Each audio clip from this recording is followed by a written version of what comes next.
गुजरात के नर्मदा जिले में नर्मदा परिक्रमा के लिए आने वाले श्रद्धालुओं के लिए इस बार विशेष व्यवस्था सुनिश्चित की गई है, जिससे परिक्रमा वासियों में आनंद का माहौल है। नर्मदा नदी पर उत्तर वाहिनी पंचकोशी परिक्रमा की जाती है। ये एक आध्यात्मिक पदयात्रा है जो पूरे चैत्र महीने में श्रद्धालु करते हैं।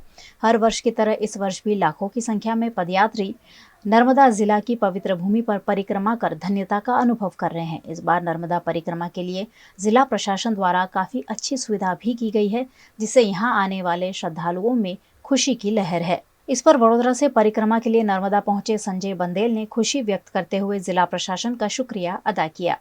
અમે 5 વર્ષથી નર્મદા પરિક્રમા કરીએ છીએ અને આ વર્ષે પણ કરી છે અને આ વખતે અમારે એના અંદર સુવિધા એટલી બધી સારી કરી છે ગવર્મેન્ટે કે જે રોડ, રસ્તા, પાર્કિંગ, અધર બધી વસ્તુઓ બહુ સારી કરી છે અને આ નર્મદા પરિક્રમા એક બહુ મોટી પરિક્રમા કહેવાય છે કે જે લોકો 3-3 વર્ષ કરે છે, એક દિવસમાં યા 5 કલાકમાં કરી શકે છે માણસ અને પુણ્યનું કામ છે।